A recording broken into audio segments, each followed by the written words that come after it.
The Nairobi Senator Edwin Sifuna has released another bombshell, making Statehouse to tremble. Welcome to Kenya Lens Media, where we give you news updates as they break. And kindly, if you're new here, consider subscribing as a way of supporting us and also helping this platform to grow.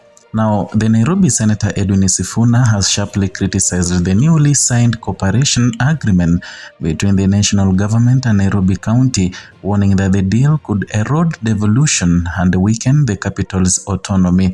Speaking on Wednesday, February 18th, the outspoken lawmaker argued that the pact signed by Governor Johnson Sakaja and President William Ruto was concluded without mandatory public participation and risks placing the county under effective national control.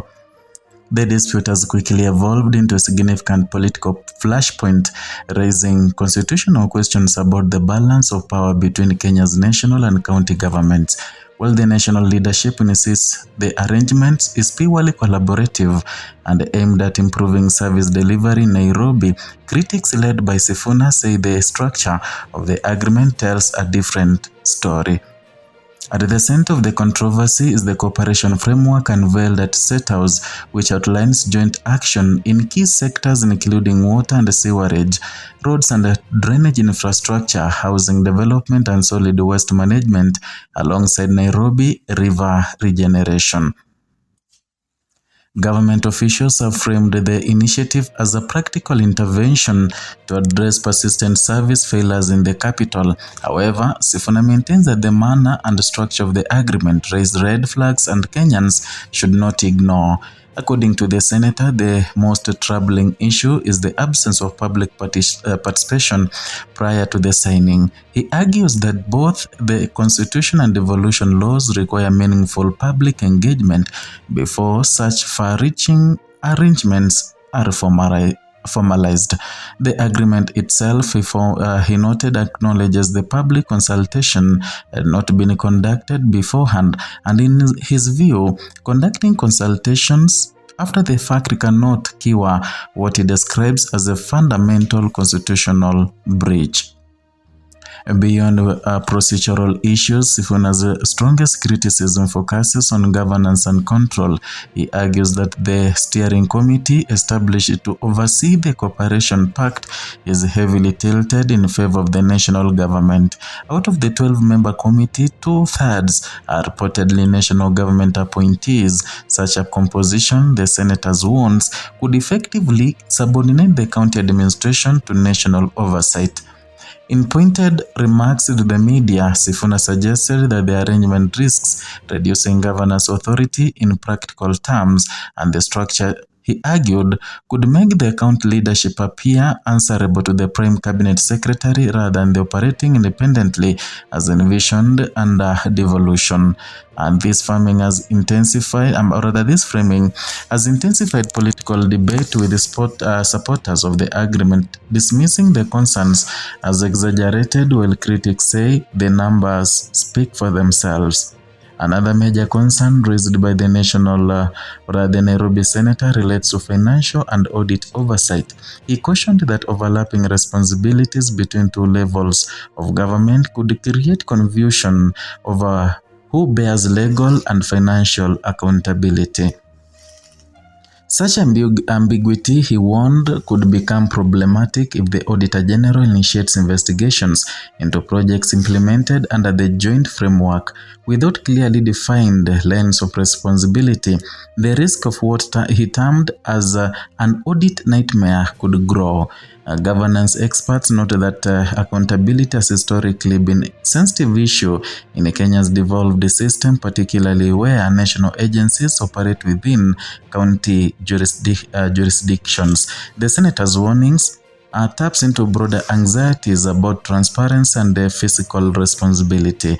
Despite the criticism, President William Ruto's family rejected claims that the cooperation pact amounts to takeover of Nairobi County functions.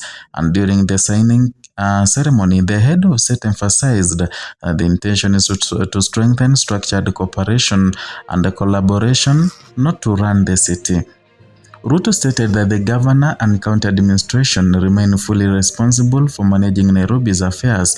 He framed the partnership as a necessary step to accelerate infrastructure development and improve service delivery in Kenya's capital, which continues to face chronic challenges in waste management, traffic congestion, flooding, and water supply. Supporters within government circles argue that Nairobi's strategic importance as the county's economic hub justifies closer national involvement. They point to past instances where national intervention helped unlock stalled urban projects, while opposing the pact, Sifuna outlined that he considers more appropriate remedies for Nairobi's problems. Central to his argument is the need for the national government to fulfill existing financial obligations to the county. He called for immediate release of funds owed to Nairobi County by various state institutions, arguing that many service delivery failures stems from chronic underfunding rather than structural weaknesses. The senator also urged the full implementation of previously agreed transfers of devolved functions negotiated during the era of former Prime Minister Raila Odinga. According to him, honoring those commitments would strengthen county capacity without blurring constitutional boundaries. And in addition, he praised the National Treasury to adhere strictly to legal timelines requiring monthly disbursement of county funds by 15th of each month. Timely funding, he argued, would empower the county government to perform effectively without the need for extraordinary cooperation frameworks. The dispute is unfolding against the backdrop of increasingly complex relations between national and county governments in Kenya, and since the introduction of devolution under the 2010 constitution, tensions have periodically surfaced over control of resources, infrastructure, and urban management. Nairobi, as the capital and economic nerve center, has been particularly prone to such disputes, and previous administrations have also explored various models of shared management after sparking political pushback. Analysts observe that the current disagreements reflects a deeper political dynamics within Nairobi leadership landscape. As one of the country's most politically visible counties, only perceived shift in control tends to attract intense scrutiny from both local and national actors. Underlying political confrontations is a widely acknowledged reality, such that Nairobi County continues to struggle with the service delivery in several critical sectors. Recurring floods linked to poor drainage, mounting garbage collection challenges, traffic gridlock, and water shortages have repeatedly drawn public criticism, and these persistent problems have provided the national government with a strong policy justification for seeking closer collaboration. Urban policy experts know that the successful metropolitan governance often requires coordination between different levels of government, especially in rapidly growing cities. However, they also warn such cooperation must be carefully structured to preserve constitutional roles and accountability mechanisms. The current debate therefore reflects a classic governance dilemma, balancing efficiency and coordination against the need to protect devolved authority. Legal scholars are likely to examine the central questions emerging from the controversy, whether the lack of prior public participation renders the agreement vulnerable to court challenge, and whether the committee structure infringes on the county autonomy. Kenyan courts have previously emphasized the centrality of public participation in major government decisions, and if challenged, the cooperation pact could face judicial scrutiny over whether the consultation process met constitutional standards. At the same time, the Constitution allows the intergovernmental cooperation, meaning the legality of the arrangement may ultimately hinge on law power, or rather on how power and responsibility are actually exercised in practice. The dispute over Nairobi Cooperation Pact goes far beyond a routine political disagreement. At stake is the integrity of Kenya's devolved governance system and the delicate balance between national oversight and county independence. If critics are correct, the agreement could set a precedent for expanded national involvement in county functions, potentially reshaping the future of devolution. And if supporters are right, the framework could become a model for pragmatic collaboration and improve service delivery in complex urban environments. For Nairobi residents, the immediate concern remains whether the arrangement will translate into tangible improvements in roads, waste management, housing, and water services. And for the broader political system, the key question is whether constitutional safeguards, especially public participation and accountability, will be upheld.